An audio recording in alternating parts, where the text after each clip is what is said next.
तो हेलो प्यारे साथियों, आप सभी का फिर से अभिनंदन है यूट्यूब के इस प्लेटफॉर्म पर। और हमेशा की तरह हम जो सीरीज़ कंटिन्यू कर रहे हैं उसमें हम धातु और अधातु चैप्टर को देख रहे थे, जिसमें 2 लेक्चर ऑलरेडी हो चुका है और ये तीसरा लेक्चर आज मैं शूट कर रहा हूँ। तो आज की क्लास में हम लोग धातु और धातु के तीसरे लेक्चर की बात करेंगे।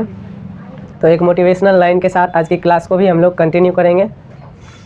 मेरी मेहनत पर गुस्ताखी ना करना, मेरी मेहनत पर गुस्ताखी ना करना, पहले भी कई तूफ़ानों का रुख मोड़ चुका हूँ मैं। तो आज का जो टॉपिक है वो है प्रकृति में धातु की उपस्थिति। डियर, प्रकृति में धातुएं 2 रूप में होती है, या तो वो स्वतंत्र रूप में होती है या फिर संयुक्त रूप में। स्वतंत्र रूप में मुख्य रूप से आपको याद रखना है सोना, चांदी और प्लेटिनम।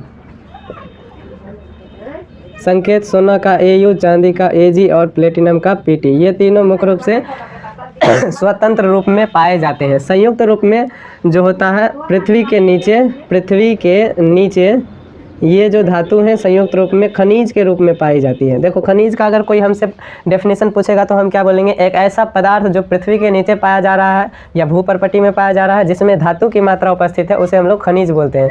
लेकिन सभी खनिजों से हम धातु की प्राप्ति नहीं कर सकते हैं। कई बार ऐसा होता है कि धातु की मात्रा वाला पदार्थ तो है, लेकिन उसको निकालने में ही इतना खर्चा लग जा रहा है कि जितना उस धातु का मूल्य भी नहीं है। मान लीजिए 10 रुपये का चीज़ हम उससे निकाल रहे हैं, अब 15 रुपया हमको खर्चा ही लग रहा है, तो 5 रुपया घर से ही ना नुकसान होगा। तो ऐसे में हम क्यों निकालें भाई? तो इसीलिए हर एक खनिज से धातु की प्राप्ति हम लोग नहीं करते हैं। उसी खनिज से धातु को प्राप्त करते हैं जो हमारे लिए लाभकारी या लाभप्रद होता है। तो ऐसे खनिज, जिस खनिज से हम लोग धातु प्राप्त करते हैं, जिससे धातु का निकालना हमारे लिए लाभप्रद होता है, उस खनिज को हम लोग अयस्क कहते हैं। तो ऐसे में जितने भी खनिज हैं क्या अयस्क होंगे? तो आंसर है नहीं। वही खनिज अयस्क होगा जिस खनिज से हम लोग धातु की प्राप्ति करके लाभ प्राप्त कर सकते हैं, है ना।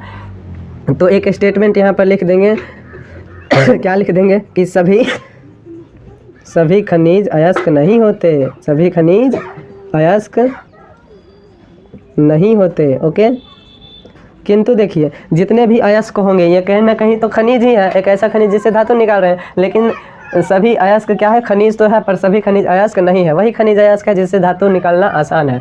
तो दूसरा स्टेटमेंट लिखेंगे, सभी अयस्क खनिज होते हैं। तो आपको क्या ध्यान में रखना है? सभी अयस्क खनिज होते हैं, सभी खनिज अयस्क नहीं होते। तो अब हम लोग समझते हैं धातु कर्म प्रक्रिया को। धातु कर्म का मतलब यही, जो अयस्क हमको मिला है इसी अयस्क से किस प्रकार हम धातु की प्राप्ति करते हैं, वही प्रक्रिया हमारा धातु कर्म कहलाता है।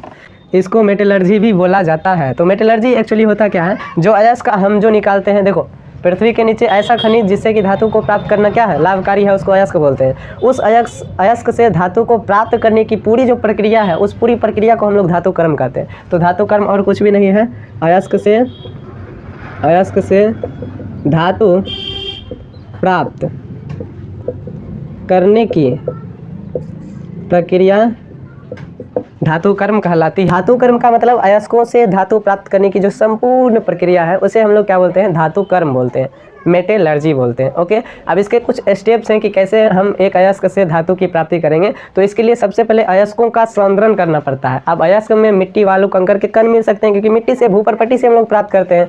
तो उसमें जो मिट्टी, बालू, कंकर के कण होते हैं उसे हम लोग गैंग या अपद्रव्य बोलते हैं। तो अयस्क से गैंग या अपद्रव्य को अलग करना अयस्क का सांद्रण कहलाता है। तो फर्स्ट प्रोसेस हमारा जो होगा, फर्स्ट स्टेप जो हमारा होगा वो होगा अयस्कों का सांद्रण करना, यानी उससे गैंग को अलग करना। नेक्स्ट होगा सांद्रित अयस्क को धातु के ऑक्साइड में बदलना। फिर उसके बाद हम लोग धातु के ऑक्साइड से धातु प्राप्त करेंगे, और जो प्राप्त धातु होता है वो थोड़ा अशुद्ध होता है, तो उसका शुद्धिकरण किया जाता है, जिसमें मुख्य रूप से वैद्युत अपघटन का उपयोग किया जाता है। इसको हम लोग देख लेते हैं जो भी है। तो ये सारा क्या हमारा प्रोसेस है धातु कर्म यानी मेटलर्जी का। तो अब हम लोग क्या करते हैं, धीरे धीरे सबसे पहले अयस्कों के सांद्रण की जो विधियां हैं उसके बारे में बात करते हैं। तो अब हम लोग देखते हैं कि अयस्कों का सांद्रण कैसे करते हैं, यानी अयस्क से गैंग यानी अपद्रव्य को कैसे अलग किया जाता है। तो फर्स्ट प्रोसेस है हमारा हाथ से चुनकर। हाथ से चुनकर ये तो जनरली आम बात है। हाथ से चुनकर हम उसी टुकड़े को अलग कर सकते हैं जो आकार में थोड़े बड़े हो, क्योंकि आँख हमारा है तो दिखेगा तब ना उसको अलग करेंगे। तो जब अपद्रव्य या गैंग का आकार जो होता है अयस्क के आकार से बड़े होते हैं तो अयस्क से उसको हाथ से चुन करके पृथक किया जा सकता है। जब पृथक कर लेते हैं तो बाकी जो अयस्क हमारा बचता है उसको चूर्ण करके यानी उसको चूर्ण में बदल कर रख देते हैं ताकि नेक्स्ट प्रोसेस उसका क्लियर हो सके। तो हाथ से चुनकर बड़े आकार के अपद्रव्यों को अयस्क से अलग किया जाता है और उसके बाद उसका अयस्क जो हमारा पृथक हो जाता है अपद्रव्य से उसको चूर्ण बनाकर नेक्स्ट प्रोसेस के लिए रखते हैं। नेक्स्ट हमारा गुरुत्व पृथक्करण। अब इस तरह का एक सिस्टम होता है जिसमें इस तरह की आकृति बनी होती है, इसको मेड बोलते हैं। क्या बोलते हैं नूनू? मेड। ये मेड है। अब क्या करते हैं गुरुत्व पृथक्करण में जो हमारा अयस्क रहता है उसमें एक जैसे अयस्क हमारा भारी होता है अपद्रव्य हमारा हल्का होता है, तो दोनों को एकदम पुस्ता करके चूर्ण बना लेते हैं और चूर्ण बना के उसको क्या करते हैं यहाँ पर रख देते हैं और जैसे चूर्ण बना लिए और इसके ऊपर क्या करते हैं पानी का प्रवाह करते हैं। तो पानी के साथ जो हल्का होता है वो मेड के ऊपर गिर जाता है, जैसे कि अपद्रव्य क्या होता है गिर जाता है मेड के ऊपर और जो भारी होता है वो मेड में फंसता जाता है। तो भारी कौन होता है हमारा अयस्क के कण होते हैं, तो वो इसमें मेड में फंसे रह जाते हैं और ये नीचे गिर जाता है। इस तरह का सिस्टम होता है जिसमें ये इसको हम स्लोप बोल सकते हैं। ढाल यही हमारा गुरुत्व पृथक्करण कहलाता है क्योंकि गुरुत्वाकर्षण के अधीन ही ये कार्य हो रहा है। तो इसमें क्या करते हैं मेढों में फंसे अयस्क को हम लोग पृथक कर लेते हैं, है ना, और ये चूर्ण रूप में रहता है। नेक्स्ट है हमारा फेन उत्प्लावन विधि। अब फेन उत्प्लावन विधि को देखिए ये हमारा थोड़ा इम्पॉर्टेंट हो जाता है। फेन उत्प्लावन विधि से सल्फाइड अयस्कों को सल्फाइड अयस्कों से गैंग को पृथक किया जाता है। यानी सल्फाइड अयस्कों का सांद्रण किस विधि से किया जाता है? तो आंसर होगा फेन उत्प्लावन विधि। Very very important class 10th and class 12th दोनों के लिए। क्लास 10th में भी ये पूछा जाता है फेन उत्प्लावन विधि से किसको पृथक किया जाता है? तो सल्फाइड अयस्कों को, ऐसा अयस्क जिसमें सल्फर होता है। अब देखिए इस प्रोसेस में होता क्या है। एक्चुअली फेन उत्प्लावन विधि में अयस्कों का हम लोग चूर्ण बना लेते हैं और उसको एक बीकर में लेकर, जैसे अयस्क का चूर्ण है, अब इसमें पानी डाल देते हैं और तेल डाल देते हैं। इसमें क्या मिलाए? इसमें 3 चीज़ है, अयस्क का चूर्ण, फिर पानी यानी जल और तेल, ये सब मिला देते हैं और फिर इसमें क्या करते हैं वायु प्रवाहित करते हैं।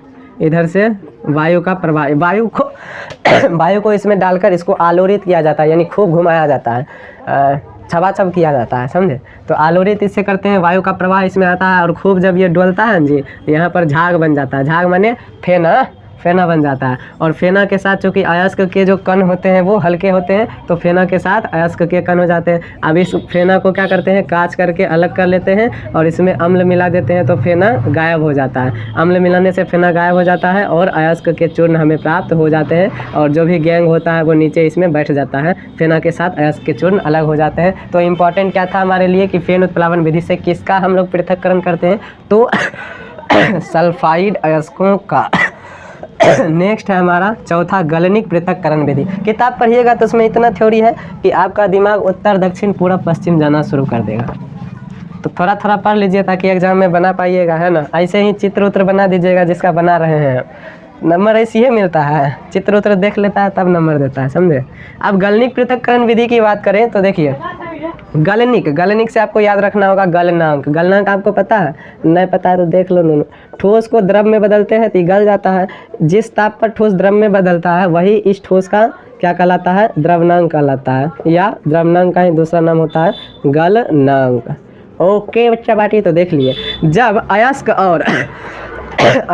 और क्या उसमें जो उपस्थित अपद्रव्य है इस दोनों के गलनांक में अंतर होता है ना, तब हम लोग क्या करते हैं गलनिक पृथक्करण विधि का उपयोग करते हैं। इसके अयस्क एस्टिवनाइट का चूर्ण बना लेते हैं हम लोग और नीचे से क्या करते हैं इसको गर्म कर देते हैं। तो गर्म करते हैं ना तो इसका जो अशुद्धि होता है उसका द्रव्यनांक कम होता है तो पहले ही पिघल कर क्या होता है नीचे गिर जाता है। और एंटीमनी का द्रव्यनांक थोड़ा ज़्यादा होता है तो वो लेट से पिघलता है, यानी जब तक ये पिघलता है कौन ये एंटीमनी पिघलता है तब तक उसमें उपस्थित अपद्रव्य पिघल कर नीचे गिर जाता है। तो नीचे कौन गिर जाता है? अपद्रव्य, या क्या कह सकते हैं गैंग, और ऊपर हमारा एंटीमनी बच जाता है। और कि ये अयस्क कौन सा होता है कि कौन सा अयस्क का चूर्ण होता है? तो वो है नाइट डे वाला सिस्टम है। ओके, तो यहाँ पर गलनिक पृथक्करण विधि से एस्टिवनाइट अयस्क का चूर्ण हम लोग लेते हैं किस पर? एक ढाल पर, और उसको नीचे से गर्म करते हैं जिसमें क्या होता है एस्टिवनाइट में एंटीमनी और उसके अपद्रव्य होते हैं। तो अपद्रव्य की जो गलनांक है वो कम होती है तो वो पहले ही गलकर नीचे गिर जाता है, यानी वो अलग हो जाता है। तो इस तरह के सिस्टम में हम लोग क्या करते हैं इस तरह के सिस्टम को हम लोग क्या करते हैं गलनिक पृथक्करण विधि। पृथक का मतलब होता है अलग अलग करना। ओके, नेक्स्ट है हमारा क्या, चुंबकीय पृथक्करण विधि। चुंबकीय पृथक्करण विधि के लिए एक पदार्थ का चुंबकीय होना जरूरी है, यानी एक पदार्थ चुंबक में चिपकेगा, यानी लौह गुण उसमें होना चाहिए। लोहा को देखते हैं, चुंबक यहाँ आएगा, लोहा यहाँ आएगा, उसको चटाक खींच लेता है, यानी आकर्षण हो जाता है उसमें। तो चुंबकीय पृथक्करण विधि में या तो अयस्क को चुंबकीय होना पड़ेगा या फिर उसमें जो अपद्रव्य है उसको चुंबकीय होना पड़ेगा। तो इसमें सिस्टम कैसे हमारा काम करता है देख लीजिए। इसमें दो घुंडी लगे होते हैं और उसके ऊपर एक फीता लगा हुआ होता है, ठीक है ना। अब इस घुंडी को चलाने के लिए क्या करते हैं, हम कोई जुगाड़ ले लेते हैं। इस घुंडी को जब घुमाया जाता है तो दोनों घुंडी एक साथ घूमेंगे, क्यों, क्योंकि दोनों फीता से संबंधित है। अब फीता के ऊपर हम लोग क्या करते हैं, अच्छा ये वाला जो घुंडी एक कोई होता है, जैसे मान लीजिए ये है घुंडी ए, ये है बी, तो घुंडी ए हमारा कैसा है, चुंबक है, चुंबक वाला गुण है इसमें, यानी इसमें चुंबक लगा देते हैं। और यहाँ पर हम लोग क्या करते हैं, अयस्क का चूर्ण ले लेते हैं, अयस्क का चूर्ण। अब ये ऐसा अयस्क का चूर्ण है जिसमें या तो अपद्रव्य चुंबकीय है या अयस्क चुंबकीय है। तो जब इस घुंडी को बी को हम चलाएंगे तो ए भी चलेगा, क्यों, क्योंकि फीता है, दोनों में संपर्कित है, तो इसीलिए। तो जब बी को चलाते हैं ना तो ये जैसे चलने लगा, तो अब मूवमेंट इस प्रकार होगा। तो ये जैसे ये चुंबकीय है तो लोहा का कण फीता में यहाँ तक सटले आता है, तो इधर आके कहीं गिरता है, जो वो है चुंबकीय पदार्थ। अब चुंबकीय पदार्थ अगर अयस्क आपका चुंबकीय है तो अयस्क इधर गिरेगा, अब बाकी तो ऊपर से नीचे गिरा है तो गुरुत्वाकर्षण के अधीन वो भी गिर ही जाता है। तो इधर जो गिरता है आ रहा है उसमें, इधर जो गिरता है ये अचुंबकीय होता है। तो अगर आपका अयस्क अचुंबकीय है तो अयस्क इधर गिरेगा, अगर आपका अयस्क चुंबकीय है तो अयस्क इधर, दोनों में से जो भी चुंबकीय होगा वो इधर गिरेगा, क्यों, क्योंकि ये घुंडी ए जो है वो चुंबकीय है। तो इस तरह से हम लोग चुंबकीय पृथक्करण विधि का उपयोग करते हैं, जिसमें कोई एक हमारा पदार्थ चुंबकीय होना चाहिए। नेक्स्ट है हमारा निच्छालन प्रक्रिया। अभी हमने देखा हाथ से चुनकर गुरुत्व पृथक्करण, फेनोत्प्लावन, गलनिक विधि। गलनिक विधि से एंटीमनी का जो एक अयस्क है स्टिबनाइट, उससे एंटीमनी को पृथक किया जाता है, एंटीमनी का सांद्रण किया जाता है। नेक्स्ट है हमारा फेनोत्प्लावन विधि में क्या याद रखना है कि सल्फाइड अयस्कों के लिए उपयुक्त है। ओके, अब नेक्स्ट हम लोग देखते हैं निच्छालन विधि।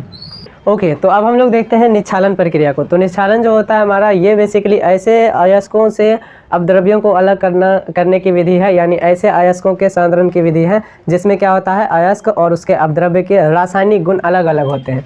तो ये क्या हो जाएगा, अयस्क और अपद्रव्य यानी गैंग, यानी उसमें बालू कंकर के जो कण हैं, अयस्क और अपद्रव्य के रासायनिक गुण जब भिन्न होते हैं, यानी अलग अलग होते हैं, तो हम लोग निच्छालन प्रक्रिया का उपयोग करते हैं। इसमें एक्चुअली किया क्या जाता है देखा जाता है कि ऐसा कौन सा विलायक है, विलायक का मतलब ऐसा चीज़ जो दूसरे को अपने में घुला लेता है। जैसे पानी एक सार्वत्रिक विलायक है, आपको पता है, यूरिया, ग्लूकोज हो या फिर क्या हो, चीनी हो, नमक हो, इस सब को अपने में घुला लेता है, तो पानी एक विलायक की तरह व्यवहार करता है। ऐसे ही एक विलायक क्या है, एक विलायक है हमारा सोडियम हाइड्रोक्साइड, या इसको कास्टिक सोडा भी बोलते हैं, आपको पता है।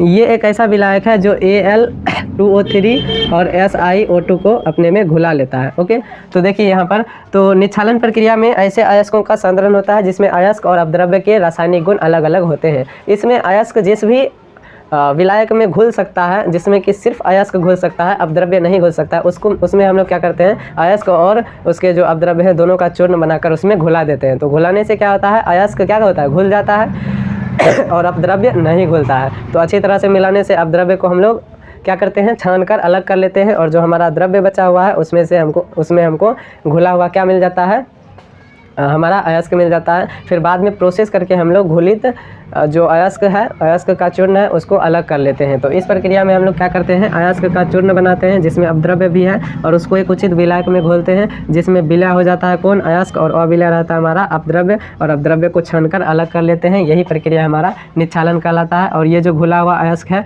इसको भी फर्दर आगे प्रोसेस करके इससे हम लोग क्या करते हैं, धातु को अलग निकाल लेते हैं। तो एक जैसे है Al2O3 और SiO2, Al2O3 और SiO2, ये जिस अयस्क में रहता है, इस अयस्क के चूर्ण को NaOH में घोलने पर क्या होता है, Al2O3 और SiO2 दोनों घुल जाता है। फिर आगे चल के प्रोसेस करते हैं हम लोग, तो इसका अपद्रव्य अलग हो जाता है, और इसको भी इससे भी आगे चल के Al2O3 एल्यूमिना के रूप में पृथक हो जाता है ना। तो ये प्रोसेस क्या कहलाता है, हमारा निच्छालन कहलाता है। इस प्रक्रिया के द्वारा सिल्वर यानी Ag चांदी जिसको बोलते हैं, और गोल्ड यानी AU जिसको सोना बोलते हैं, इस दोनों का क्या होता है, सांद्रण भी किया जाता है। नेक्स्ट अब हम लोग देखते हैं, जैसे देखिए धातु कर्म वाली प्रक्रिया जो है यानी मेटलर्जी का प्रोसेस का पहला स्टेप था अयस्कों का सांद्रण, जिसमें हमने ये 6 तरीके देखे। अब है सांद्रित अयस्क को कैसे हम लोग क्या करेंगे, धातु के ऑक्साइड में बदलेंगे। तो हमारा जो सांद्रित अयस्क है उसको धातु के ऑक्साइड में बदलने की 2 प्रक्रिया प्रचलित है। दोनों प्रक्रिया को लिख लेते हैं। तो अब जो हमारा प्रोसेस चल रहा है बउआ वो क्या है, अयस्कों का सांद्रण कंप्लीट हो गया है। नेक्स्ट अब हमारा जो है वो है सांद्रित अयस्क से धातु का ऑक्साइड प्राप्त करना। सांद्रित अयस्क से धातु ऑक्साइड बनाना या प्राप्त करना। तो अब हम लोग देखते हैं, तो सांद्रित अयस्क से धातु के ऑक्साइड बनाने की 2 विधि है। पहला है निस्तापन एंड दूसरा क्या है, भर्जन। तो निस्तापन को कैल्सिनेशन भी कहते हैं, कैल्सिनेशन, और इसको रोस्टिंग भी बोलते हैं, रोस्टिंग। अगर आपको याद होगा बउआ जी, तो अभी हमने देखा फेन उत्प्लावन विधि। फेन उत्प्लावन विधि में कैसे अयस्कों का सांद्रण करते हैं, तो सल्फाइड अयस्कों का करते हैं। तो भर्जन में भी कैसे अयस्कों को धातु के ऑक्साइड में बदलते हैं, तो सल्फाइड, याद रहेगा, सल्फाइड अयस्कों को। ओके, तो कहेगा भर्जन कैसी प्रक्रिया है, ऐसी प्रक्रिया है जिसमें सल्फाइड अयस्कों को धातु के ऑक्साइड में बदलते हैं। तो इसमें और निस्तापन में किसको बदलते हैं, तो कार्बोनेट।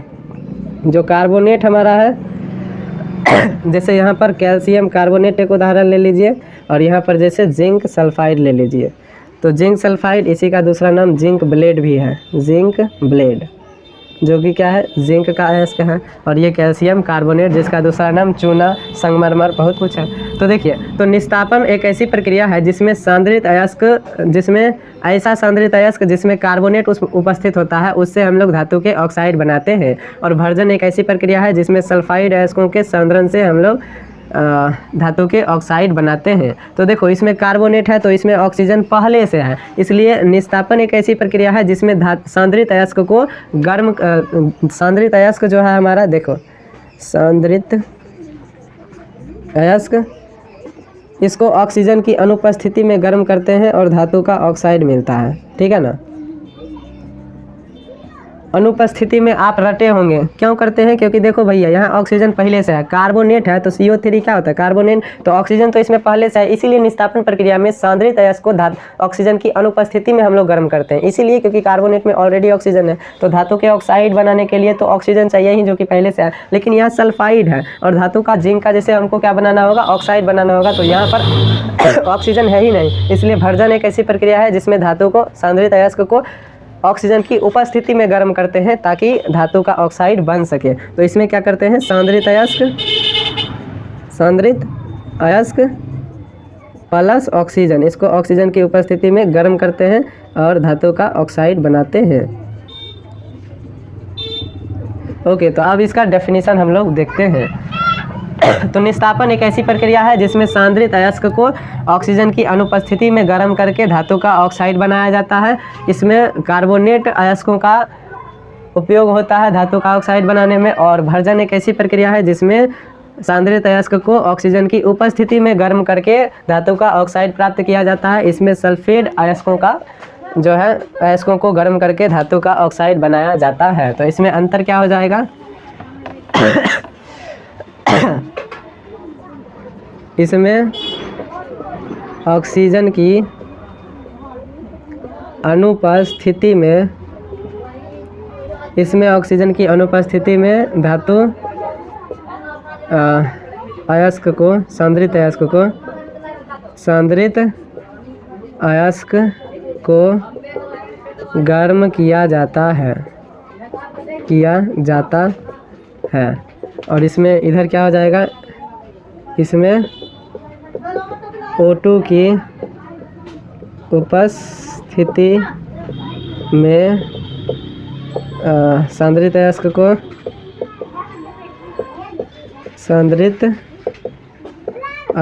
को धातु ऑक्साइड में बदला जाता है या गर्म किया जाता है, गर्म किया जाता है। नेक्स्ट क्या हो जाएगा हमारा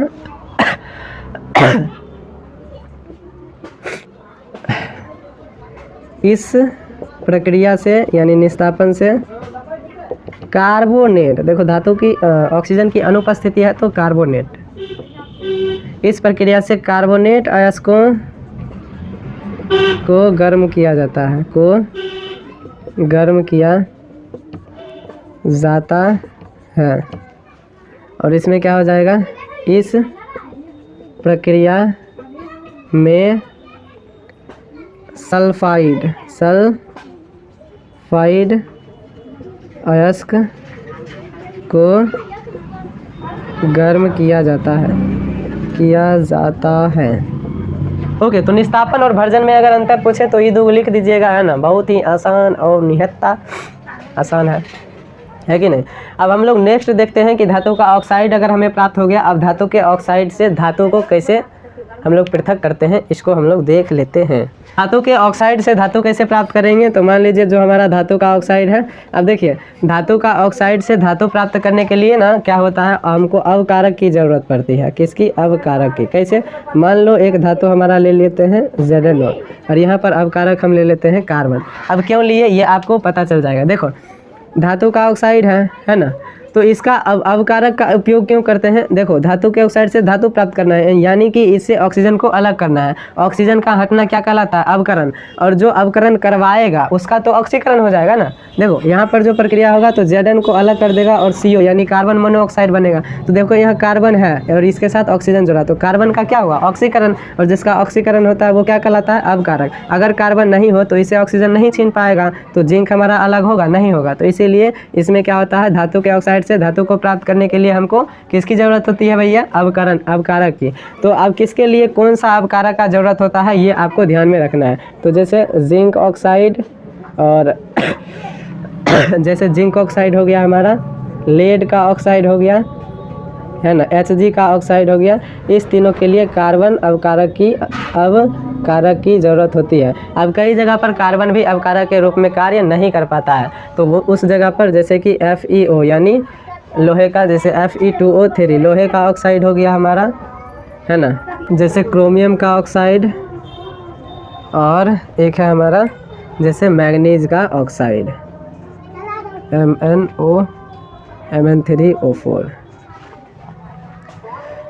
तो आपको क्या ध्यान में रखना है, जिंक के ऑक्साइड, लेड के ऑक्साइड और पारा के जो ऑक्साइड है उसको मतलब इसके ऑक्साइड से धातु प्राप्त करने के लिए कार्बन अवकारक का ज़रूरत पड़ता है और इसके फलस्वरूप कार्बन मोनोऑक्साइड गैस बनता है। देखो CO2 होता है कार्बन डाइऑक्साइड, CO होता है तो कार्बन मोनोऑक्साइड, SO2 रहेगा तो सल्फर डाइऑक्साइड, SO3 रहेगा तो सल्फर ट्राइऑक्साइड। तो ये सब तो बच्चों वाली बातें हैं, फिलहाल नहीं जानते हैं तो बता ही दिए। शिकायत नहीं होना चाहिए कि नहीं जानते हैं, बता देते हैं भैया। अब देखो जैसे लोहे का ऑक्साइड है या फिर किसका है, क्रोमियम का ऑक्साइड है या मैग्नीज का ऑक्साइड है, तो इसके लिए एल्युमिनियम अवकारक की ज़रूरत पड़ती है, तो जैसे इसमें बनता है कौन, CO, तो इसमें बनता है Al2O3 यानी एल्युमिनियम का ऑक्साइड। अब जहाँ इसका उपयोग होगा वहाँ हम आपको बता देंगे। फिलहाल आपको क्या याद रखना है, जिंक, लेड और ये पारा के अवकरण के लिए कार्बन और लोहा, क्रोमियम और मैग्नीज के अवकरण के लिए एल्युमिनियम अवकारक की ज़रूरत होती है धातु के ऑक्साइड से धातु को प्राप्त करने के लिए। अब नेक्स्ट हमारा जो प्रोसेस हो जाएगा वो जो प्राप्त धातु है उसका शुद्धिकरण। तो इसमें मुख्य रूप से किसका उपयोग हम लोग करते हैं, वैद्युत अपघटन का उपयोग करते हैं। धातु का शुद्धिकरण मुख्य रूप से वैद्युत अपघटन की क्रिया द्वारा होता है, वैद्युत अपघटन। अब देख लेते हैं इसका सिस्टम क्या होता है। तो जिस भी पदार्थ का क्या करना होता है, वैद्युत अपघटन किया जाता है, उसमें देखो जिसका वैद्युत अपघटन किया जाता है उसी पदार्थ का एक हम लोग लेते हैं विलायक यानी विलयन, एक विलयन लेते हैं। इस विलयन ये क्या होता है, जिस धातु का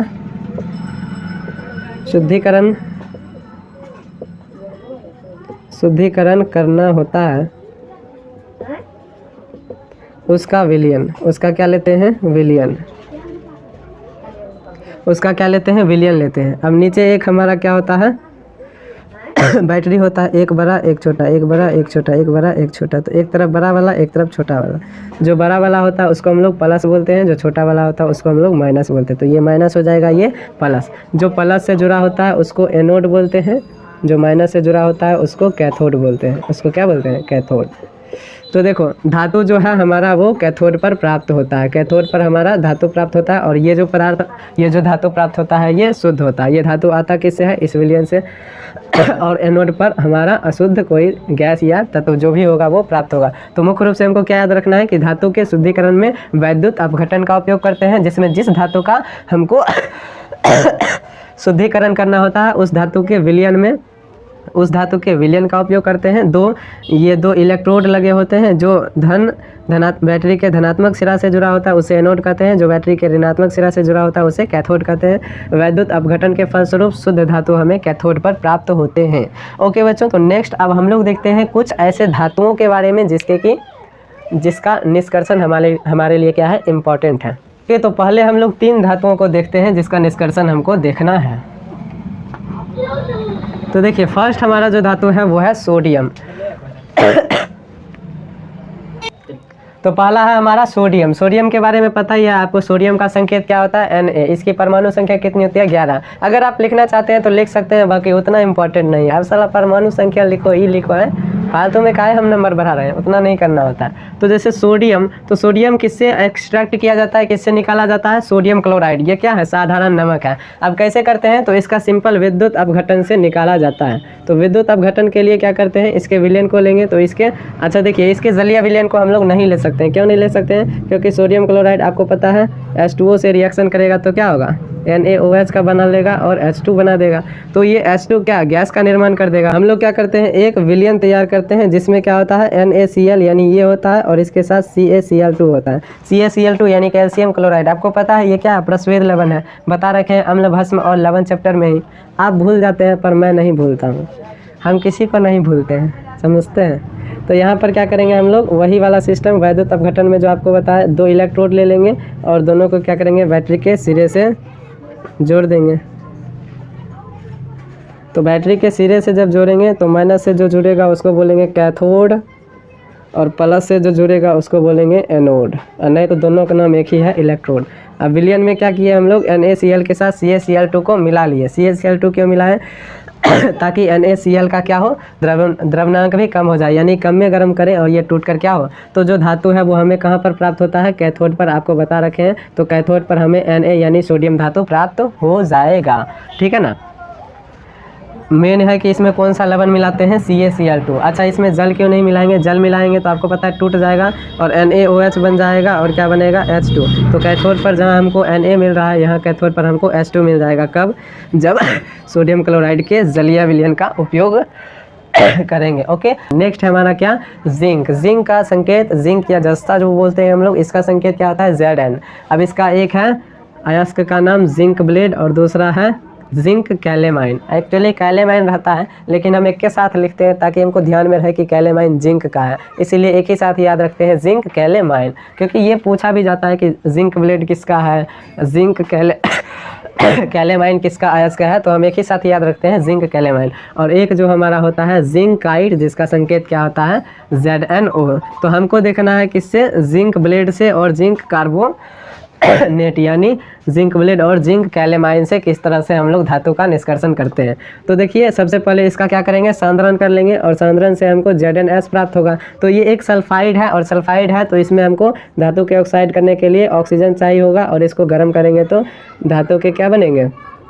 ऑक्साइड हमें प्राप्त हो जाएंगे। अब देखो ऑक्सीजन दे रहे हैं और सल्फाइड अयस्क का जब धातु को ऑक्साइड में बदलते हैं तो यह प्रक्रिया हमारा क्या कहलाता है? भर्जन कहलाता है। हमने आपको बता रखा है। अब भर्जन से हम लोग प्राप्त कर लिए तो ZnO हमें प्राप्त हो गया। अब इससे हमको जिंक प्राप्त करना है तो आपको क्या बताया? जिंक, लेड और मरकरी इस तीनों के ऑक्साइड से धातु को अलग करने के लिए हमको कार्बन अवकारक की ज़रूरत होती है। तो कार्बन से इसका रिएक्शन करा देंगे तो जिंक को अलग कर देगा और कार्बन मोनोऑक्साइड बन जाएगा। अब प्राप्त जो हमारा जिंक है इसका शुद्धिकरण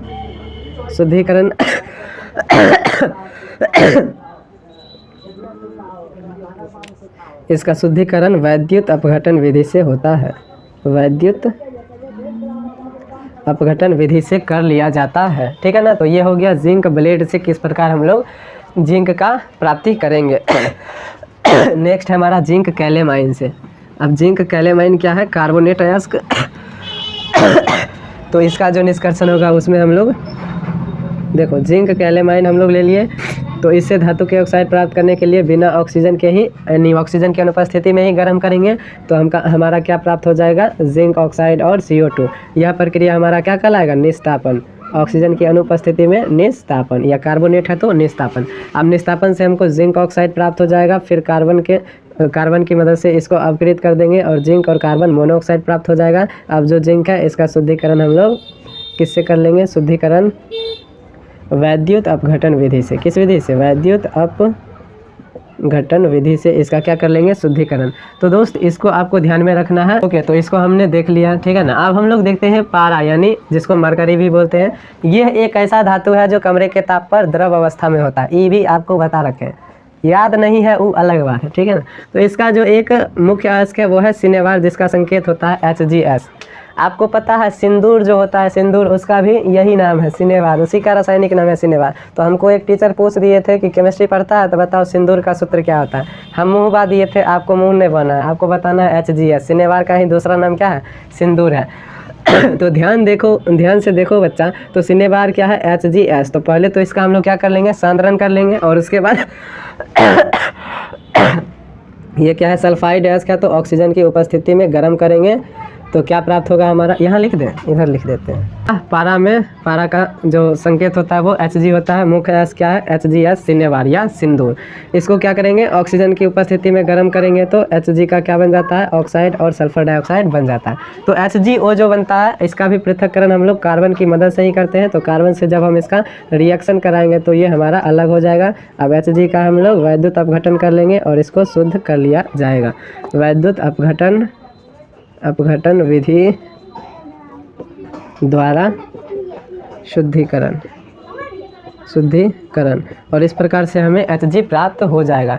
तो अब हम लोग देखते हैं एल्युमिनियम का निष्कर्षण कैसे होता है। यही थोड़ा डिफ़िकल्ट है और इसको समझना थोड़ा आपके लिए डिफ़िकल्ट हो जाता है, तो इसको थोड़ा ध्यान से आप लोग देखिएगा। तो एल्युमिनियम का संकेत क्या होता है, Al। इसका प्रमुख अयस्क बॉक्साइट। बार बार बिहार बोर्ड में पूछता है कि बॉक्साइट किसका अयस्क है, तो किसका है, एल्युमिनियम का है।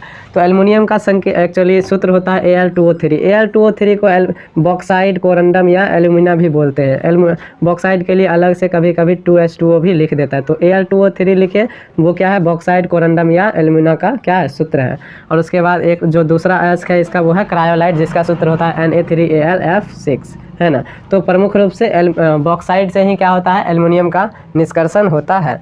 तो इसके लिए देखिए होता क्या है तो बॉक्साइट का सूत्र आपको क्या ध्यान में रखना है, Al2O3, ऑल्दो कहीं कहीं इंटू 2H2O भी दिख जाएगा।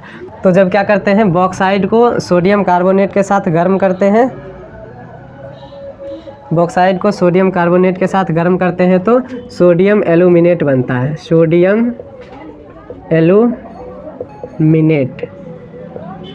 एल्यूमिनेट बन जाता है और साथ में CO2 गैस मुक्त होता है। अब सोडियम एल्यूमिनेट जो है, सोडियम एल्यूमिनेट, इसको 50 से 60 डिग्री सेल्सियस पर जब गर्म करते हैं तो क्या होता है, एल्युमिनियम का हाइड्रोक्साइड बन जाता है। एल्युमिनियम का हाइड्रोक्साइड बन जाता है और सोडियम कार्बोनेट अलग हो जाता है, ठीक है ना। फिर नेक्स्ट है हमारा सोडियम के जो हाइड्रोक्साइड है, इसको हम लोग क्या करते हैं, गरम करते हैं तो हमको Al2O3, अब जो ये प्राप्त होता है इसको एल्यूमिना बोलते हैं, एल्यूमिना प्राप्त हो जाता है। और जो ये हमको एल्यूमिना प्राप्त हुआ, एल्यूमिना, इसका हम लोग क्या करते हैं, वैद्युत अपघटन करते हैं, जिससे हमको एल्युमिनियम कहाँ, कैथोड पर प्राप्त होता है। कैथोड पर प्राप्त होता है। तो इस प्रोसेस को आपको ध्यान में रखना है कि एल्युमिनियम की, देखो हम भाषा नहीं लिखा है, भाषा आपको खुद लिखना है। एक एक प्रोसेस को लिखिएगा, उसके नीचे भाषा लिख दीजिएगा, आपको फुल मार्क्स दे दिया जाएगा। और बाकी यहाँ पर अगर आप चित्र बनाना चाहेंगे तो कैसे बना देंगे, ऐसे चित्र बना देंगे, वैसे ही। देखो कुछ नहीं करना है, बस दिमाग लगाना है। एग्जामिनर ना थोड़ा ये भी देखता है कि दिमाग लगाया है कि नहीं। तो इसमें क्या करेंगे, जैसे एल्युमिनियम धातु प्राप्त करना है तो यहाँ लिख दीजिएगा एल्युमिनियम के विलयन। अब माइनस से ये जुड़ा हुआ है तो यह है कैथोड। क्या है ये, कैथोड। तो यहाँ पर एल्युमिनियम धातु प्राप्त होगा, यहाँ पर क्या प्राप्त होगा, एल्युमिनियम धातु।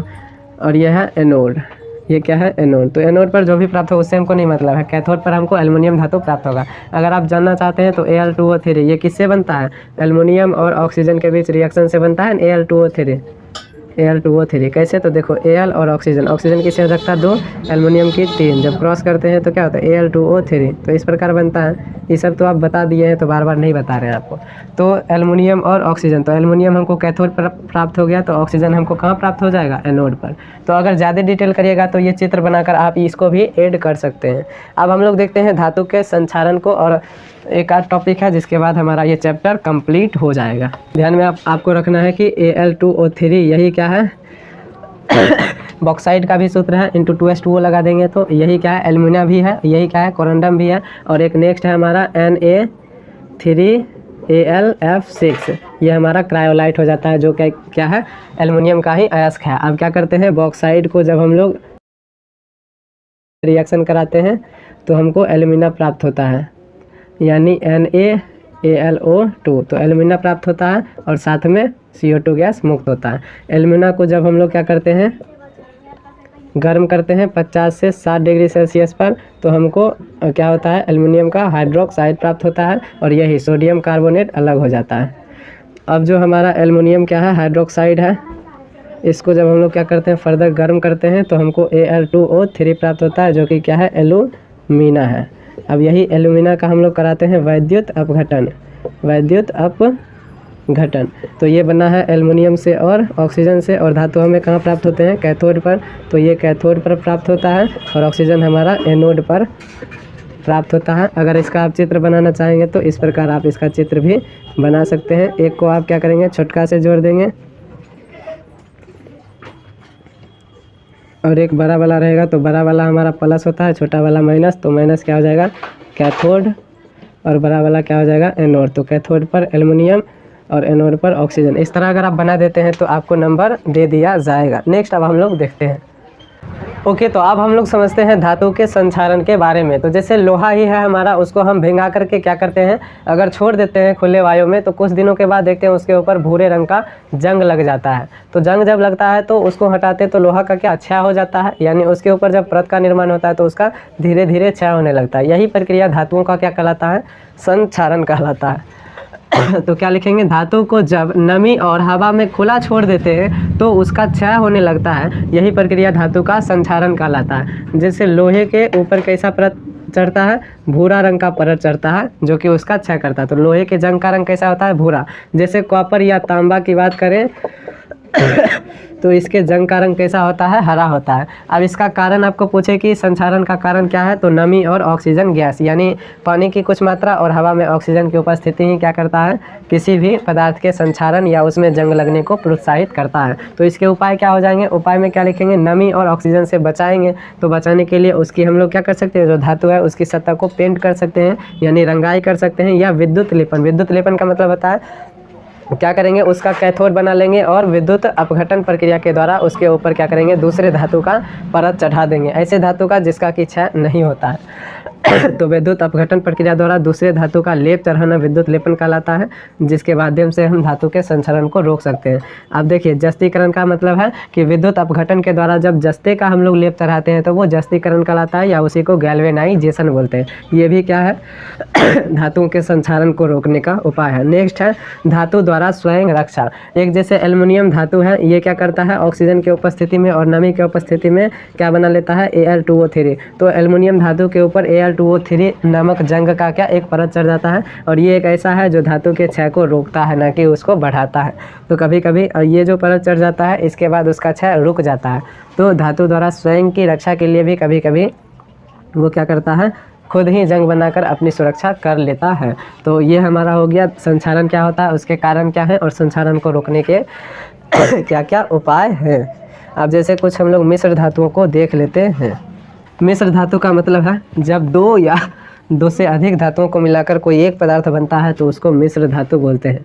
नाम में ही है मिश्र धातु, यानी धातुओं का मिश्रण। तो जैसे एक हम लोग पीतल को देखते हैं, तो पीतल में कौन कौन सा धातु होता है, तो इसको याद रखिएगा, किससे, पिताजी से, पिताजी। तो पिताजी, पी यानी पीतल, ता यानी तांबा, जी यानी जिंक, यानी इसमें तांबा और क्या होता है, जिंक होता है। ज़्यादा यही पूछा जाता है कि पीतल किसका किसका है, तो तांबा और जिंक का। नेक्स्ट कुछ हमको दिया है स्टेनलेस स्टील। स्टेनलेस स्टील, तो स्टेनलेस स्टील जो होता है वो हमारा निकेल और कॉपर का क्या होता है निकेल और क्रोमियम का मिश्र धातु होता है। तीसरा है हमारा सोना। तो सोना में तो आपको पता ही है, सोना शुद्ध जो होता है वो 24 कैरेट का होता है, जिसका कि आभूषण नहीं बनाया जा सकता। तो इसमें सोना में चांदी और कॉपर मिलाया जाता है। अब सोना अगर 22 कैरेट का आपका आभूषण है तो होता है ये 24 कैरेट का, तो 2 कैरेट में हमको चांदी और कॉपर मिलाकर दिया हुआ है। बाकी 22 कैरेट हमारा क्या है, सोना। अगर 20 कैरेट का आपका सोना है तो बाकी कितना 4 कैरेट बचा है, तो 4 कैरेट में क्या है, चांदी और कॉपर मिला हुआ है। ये आपको ध्यान में रखना है। तो सोना में क्या क्या मिलाया जाता है मिश्र धातु, तो सोना में क्या मिलाते हैं हम लोग, चांदी और कॉपर यानी तांबा। नेक्स्ट है हमारा ब्रोंज। तो ब्रोंज किसका मिश्र धातु होता है, तो कॉपर और टीन का संकेत Sn। पांचवा है हमारा कौन सा, सोल्डर। तो सोल्डर किसका मिश्रण होता है, ये सब मिश्र धातु का नाम है और वो जिससे बना है वो आपको ध्यान में रखना। ये टीन और लेड यानी शीशा का मिश्रण होता है। नेक्स्ट है हमारा ड्यूरालुमिन।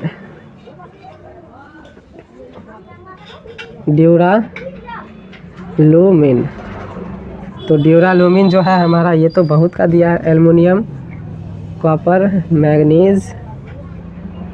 मैग्नीशियम और Si सिलिकॉन। तो इतना आपको ध्यान में नहीं रखना है।